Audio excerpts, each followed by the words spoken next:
بۆ دەبێت کورد لە ئێستادا ڕوبەڕووی پرسی سەرژمێری بوەستێتەوە.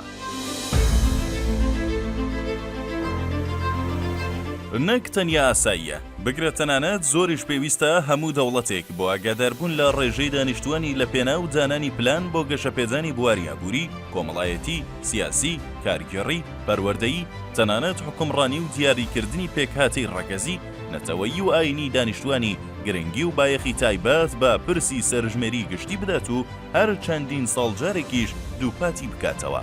کەواتە تا ئێرە جێبەجێکردنی ئەم پرسە لەلایەن دەوڵەتی ناوەندی عێراقەوە نەک تەنیا ئاساییە بەڵکو پێویستیشە و بێگومان دەبێت جێبەجێ بکات.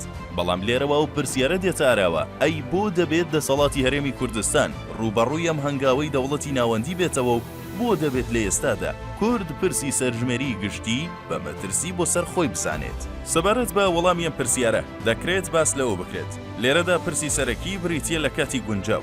لەمڕۆوە پێشەوەی وەڵامی ڕاستەوخۆی ئەم پرسیارە بدرێتەوە باشترە وەک سووکەوە بیرهێنانەوەیەکی مێژووی باسیش لەوە بکرێت کە لە ڕەوتی دامەزراندنی دەوڵەت نەتەوە لە ڕۆژەڵەتی ناوەڕاستدا بەردەوام پرسی سەرژمێری بۆ کورد نەک تەنیا نەهامەتی هێناوە بگرە بەڵاش بووە، چونکە بەردەوام هۆکاری پەراوێزخستنی کورس بووە لە پرسی دەسەڵات و مافەکانیدا. لەمڕۆوە دەکرێت ئاماژە بە کۆنگرەی هەشتەوایی پاریس لە ساڵی 1920، کۆنگرەی لۆزان و هەروەها سەرژمێریەکانی عێراق و بە تایبەت ئەوەی ساڵی 1957 بدرێت کە سەرجەمی ئەم سەرژمێریانە لە ئامادەنەبوونی کورد و هەروەها دیاری نەکردنی جوگرافیای کوردستان و لەبارنەبوونی کاتی گونجاو بوو بۆ کورد.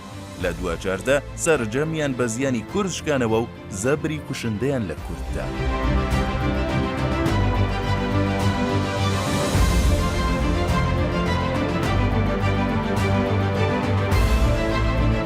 کەواتە ئەگەر کات و دەرفەتەکە بۆ کورد گونجاو لەبار نەبووە، سەرژمێری گشتی نەک تەنیا سوودی هەر نەبووە، بەڵکو زەرەری زەق و تەنانەت ماڵوێرانکەریشی هەبووە. لەمڕۆوە دەکرێت بانگەشەی ئەوە بکرێت کە لە ئێستاشدا لەبەرەوەی کاتەکە بۆ کورد گونجاو نییە دەبێت دەسەڵاتی هەرێمی کوردستان ڕوبەڕووی ئەم پرسە بوەستێتەوە و ڕێگا نەدات لەم ساتە وەخت و هەلومەرجەدا بەڕێوە بچێت.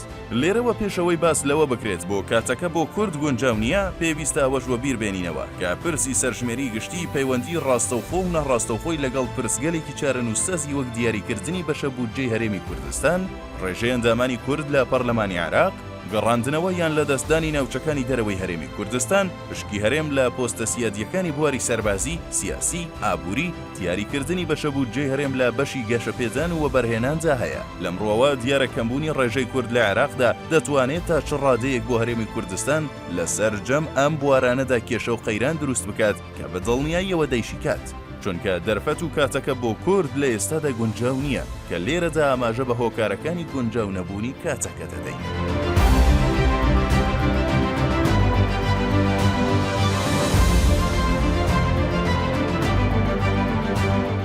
یەکەم، هێشتا پرسی مادەی 144 نووسی سەرجەم ناوچە کوردستانیەکانی دەرەوەی ئیدارەی هەرێمی کوردستان لێڵ و ناتیارە.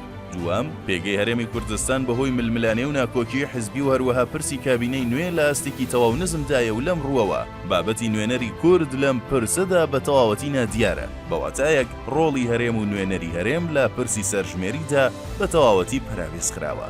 سێەم، لە هەرێمی کوردستاندا بە هۆکاری نەبوونی دەسەڵاتێکی ناوەندی و هەروەها درێژەی ململانەی حزبی کەمترین کاری میدیایی بۆ وشیارکردنەوەی خەڵک لە ئاست ئەم پرسە استراتیژیەدا کراوە و تەنانەت بەهۆی هەندێک هۆکاری ناوخۆیی و بێزاری خەڵک لەم دۆخەنا لەبارە ئەم بابەتە بۆ خەڵکی هەرێم ئەوەندە گرنگ نییە و تەنانەت هەر گرنگیشی پێنەدراوە و پێشی ناترێت مەگەرەوەی خەڵک لە دەرفەتێکی گونجاودا لە وردەکاریەکانی ئاگادار بکرێتەوە و بۆ خەڵک ڕوون بکرێتەوە کە شارەنووس و داهاتووی کورد پەیوەندی ڕاستەوخۆی بەم بابەتەوە هەیە. کەواتە لەبەرەوەی کاتەکە لە ئێستادا گونجاو نییە ئەم بابەتە دەتوانێت جیا لەوەی پێگەی هەرێمی کوردستاندا بزێنێت هاوکات پشکی کوردیش لە پۆستە سیادیەکانی عێراقدا بە تەواوەتی کەم کاتەوە. گرنگتر لەوەش چارەنووسی ناوچەدا بڕاوەکان وەک خاکی عەرەب یەکلایی بکاتەوە. بەگشتی ئەم پرسە لە ئێستادا دەتوانێت سنگ و قورسایی کورد کەم بکاتەوە، نەخشەی هەرێمی کوردستانیش بەرتەسکتر بکاتەوە و لێرەوە لە پاڵ سەرێشەی ناکۆکی ناوخۆیی قەیرانێکی دیکە بۆ هەرێمی کوردستان دروست بکات. لەمڕۆوە پێویستە کورد بە یەکدەنگ و بەجددی ڕوبەڕووی ئەم بابەتە بوەستێتەوە و گوێ بۆ قسەی نەرم و خەڵەتێنەری هیچ کەس و لایەنێک شل نەکات و داهاتووی هەرێمی کوردستان بە ئاسانی هەرزان فرۆش نەکات. کەواتە نەک پێویست بەڵکو فەرزیشە کورد لە ئێستادا ڕوبەڕوویان پرسە بۆستێتەوە و بۆ کاتێکی گونجاوتر دوای بخات.